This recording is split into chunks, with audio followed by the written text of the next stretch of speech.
All right, Hey, there we brother. go.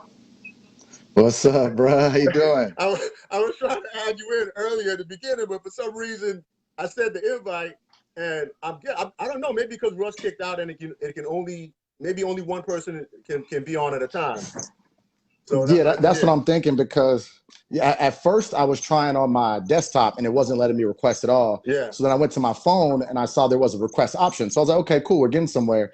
And then it wouldn't let us do more than two. So I think that's the problem right there. yeah. It looks like that's the issue. Well, I'm Yeah, I'm, ha- but I'm but happy you're finally able to get in. So it looks like Russ got about 30 yeah, minutes, so you can get about 30 minutes as well. yeah, because y'all had some good conversation, man. I was like, I'd really like to, join in on what y'all were talking about. So Absolutely, happy to have so I'm you. glad we can have a little. Yeah. Yeah, absolutely. Just like Russ, man, I've been following you and the work you've been doing in the community on social Yeah. media, the interviews. I'm really loving the interviews that you've been doing with celebrities and stuff like that. And then, of course, I hit you up before I told you about during quarantine and just moving forward how much I enjoyed the videos that you were doing on IG. So hopefully you keep those Yeah, coming. no, hey, I appreciate you saying that, and I didn't know that they would affect people the way they have. Hmm. So I'm definitely going to keep going, and it's been really cool being able to have an impact, even though I'm not in news anymore. So it's Right. been really cool being able to do my own sort of interviews and still, bring information for people who follow me because a lot of people don't trust the media. So being able to have those personal connections with my personal followers is really cool. Yeah, you're definitely doing your thing, man. You're definitely doing your thing. I appreciate that. So, Appreciate that. Always good to talk to you too. You always have great insight. oh, absolutely. Thank you. Now you said you were Absolutely. following the conversation, so um, I Mhm. want to I want to shoot back to one of the social justice issues, and then I want to get your thoughts on reparations as well, because that's what we were talking about when Russ got kicked out. Yep. So Yep. as Russ and I was talking, we were discussing earlier. We're at a point right now where we're getting a little bit of momentum as far as social justice, and with the progress that we're seeing, and people are finally seem to be listening, and people who probably weren't listening before are starting to listen now. And you're seeing protests around the world, not just in the United States. And and I mean, I've been excited looking at the protests on television and seeing how many participants are young and not just African American, but of other cultural groups that have just come together to back this idea of social justice for all Americans and specifically for African Americans. Um, so the same question I asked Russ was, how do you how do you think we should proceed as far as making sure that the issues related to social justice and specific to African Americans don't get pushed aside like they normally do, and they remain in the conscious of American society? Absolutely. I love this question, love this topic. So thank you for bringing this up. One thing I was taught as a journalist, and as Dog was saying, Dr. Harley, um, one thing I was taught as a journalist, Rod, is turn around and see what's behind you. See what you don't see in the story.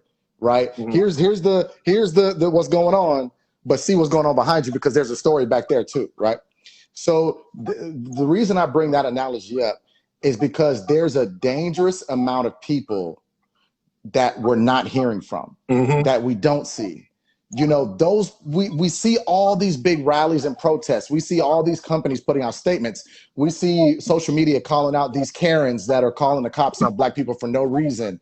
We see all the stuff that we need to see, but what we don't see is what scares me. Hmm. And there's a lot of people who don't agree with the protests, who don't agree with, that they're saying that all lives matter still. They're saying that not all cops are bad cops. They're using that language that's like, okay, you don't get it. That you're more upset about the protests and about good cops being drugged into the bad cops discussion that you're forgetting that a black man was just kneeled on for 8 minutes and 46 seconds. Right. You're forgetting that black people have been oppressed longer than we haven't been, or not, like we're still oppressed, but not where, slavery was hundreds of years. Jim Crow was, decades. And so it's only been 50 years or so that we really had freedom. You know, it's not that long. There's a timeline that's been floating around on social media that shows it, and when you see it in picture, and you get to see how much time and all the different institutions and systemically that were used to keep Black people down, including slavery, like you said, and going through Reconstruction and Jim Crow and just segregation and everything else, and then the short space of time where supposedly we had equal rights. We know that that was just. Yeah, you're supposed to have equal rights, but there's still prejudice and other systemic issues that prevent us from having access to all of the resources of the system like everyone else. So even if you think about it, it's still perpetuated to this day. But when you see that timeline, right, it makes it crystal clear, how long of a period of time it's been and why you're still seeing the impact of it today. And speaking of slavery, Russ and I were talking about reparations. And right. and I don't know if you have a position on reparations, but if you do, I'd love to hear it. Yeah, absolutely. So I really wanted to chime in when y'all were talking about this. I almost started hopping in the comment section.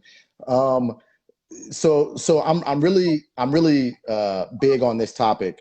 I've always believed that it would be great for us to get reparations. I just never knew how we would get them, because there has been so much migration and influx into America since slavery. Folks and folks from other countries that never experienced slavery, or generations of people who've never experienced slavery from their ancestors from migration.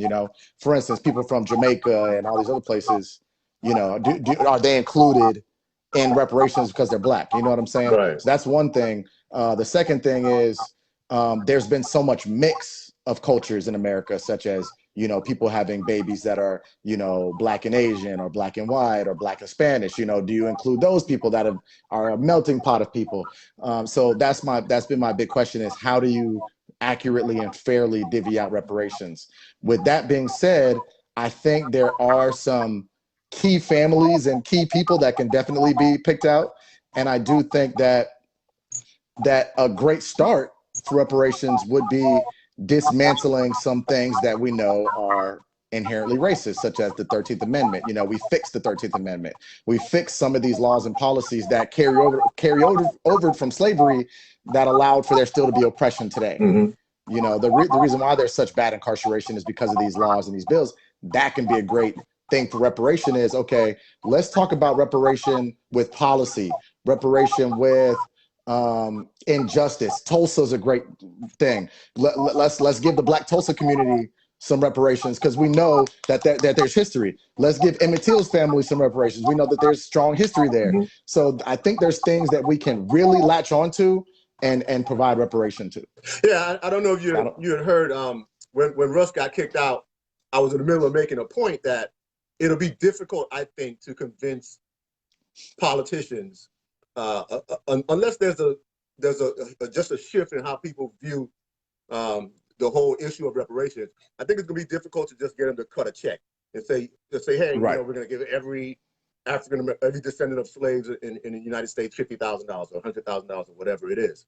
But just like you said, there are other things that you can do. You can say, okay, as a descendant of a slave, you're entitled to free healthcare, or you're entitled to free access to higher education, right? Because those are some of the things they do. Some of those things, like for instance, in the Native American community, some of those Indian tribes, if you are a member of that tribe, you have access to free higher education, right? That was a part of the reparations that they received.